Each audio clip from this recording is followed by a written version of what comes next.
Hello everyone and welcome to another video today, and I'm sure as you saw by the title, we're talking about some news that's been floating around in the gaming industry lately. In Tech Radar's article, he supposedly says that Masahiro Sakurai, game director of the Super Smash Bros. Ultimate game, has reportedly confirmed that the incoming Fighters Pass will be the last batch of DLC fighters for the Switch game, stating that he's supposedly tired of working on Smash Bros. And isn't given the time to work on anything else. The breakdown of the 6 characters has been decided and we do not plan to make any more. He also said that those plans could change when and if a new Smash Bros. Is being made, but as of right now, they have no idea of what the future of the game will be. I'm sure this will most likely be the last DLC, considering that a lot of people are already speculating in a new arrival of an upgraded Switch or a new one coming in late or early 2021. Which we might see something like that at E3. Who knows? We'll just have to wait and see. But if that's true, I doubt we'll see another Smash game till probably 2023 at best.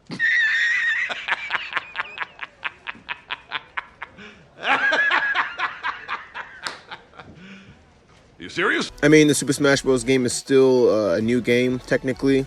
It arrived in late of 2018, and it gets updates every so many months with its new characters, stages, and songs, which keeps the game fresh. And considering they have a new DLC that can span throughout a year, I doubt we'll be hearing anything from another Super Smash Bros. Game anytime soon. Especially if the game director Masahiro decides to part ways with Nintendo in that time. Then we most likely could be looking at a very long delay for another Smash game. Let's hope that's not the case though. If you haven't already heard, Doom Eternal will feature a new battle mode in its next installment. A multiplayer mode, specifically a 2v1, in which one player takes the role of a Doomslayer, with the other two as monsters hunting down the Doomslayer. This reminds a lot of people of Dead by Daylight. Behind you, too. Because that game consisted of one player taking on the role of a savage killer, while the other 4 players took on the roles of the survivors, trying to evade the killer. I've never been so scared in my whole entire life! I think the game mode looks pretty fun. You know, they say it's evolved a lot around its tactics, with the Doomslayer having basically everything at his disposal, but he's lacking in manpower, and it's vice versa with the other two. I think it's cool that it's a 2v1 instead of a 1v4, like the Dead by Daylight game, because I think it's more balanced that way, considering you often run into these scenarios in a lot of shooters, like Call of Duty and Battlefield, where you have to clutch out those 2v1s or 2v4 situations. Actually, that sounds like Rainbow Six Siege. Put him down, put him down. Down to 15 seconds. Time expires in 10 seconds. 5 seconds. 1 on 4. Anyway, I'm sure you get the idea.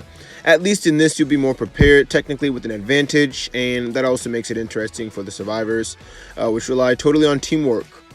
So it's going to be cool to see how this one really plays out.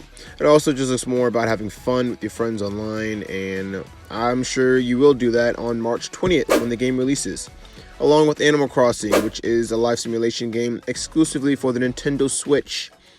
And it's kind of an occult classic for a lot of people, so yeah, look forward to that if you have a Nintendo Switch on March 20th. The Resident Evil 3 Remake finally releases its gameplay demo to some companies like IGN and Eurogamer, along with the other few big gamers on YouTube you see out there, in which they played and most of them love it.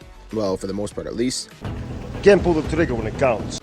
Saying that the gameplay felt very vibrant and very interactive. They also said that the map is to be tighter and more narrow, allowing for a more engaging experience ultimately. Not being able to squeeze through a section of cars can be pretty troublesome when there's a horde of zombies at your back. And supposedly in this one, there's going to be a lot roaming the streets, they said. So that's definitely one to look out for.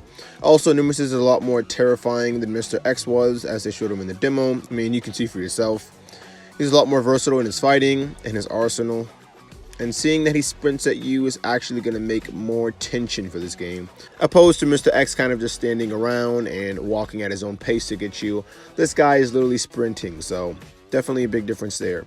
Also, the demo showed that you're given more maneuverability because the game gives you the ability to quick step, which is going to get you out of a lot of situations, considering there's a lot more zombies this time around. The quick step ability is also a timing thing. So if you have the time, or if you time it right, you'll be able to evade farther, kind of like some roll of some sort. which is pretty damn cool, as they showed off in the demo.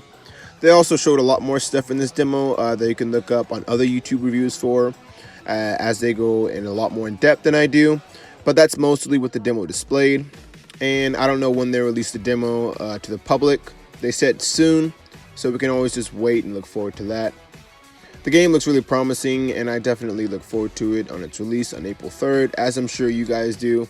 Also, if you guys are already set on getting this game, you now have the option to either pre-order the game itself or the collector's edition, which is obviously going to come at a higher price, with it being priced at $180 for the US edition and £215 for the UK edition. So definitely decide if you want to spend $180 or $60. Anyway, that's going to wrap it up for today, guys. There's still a lot more gaming news to cover than this, which I definitely plan to in the next video, so look forward to that. But if you guys enjoyed today's video, then I would be very grateful if you liked and subscribed, because there's still so much to see and play this year, and I hope to share all of those experiences with you guys. And with that being said, I'll see you guys in the next video. Till next time.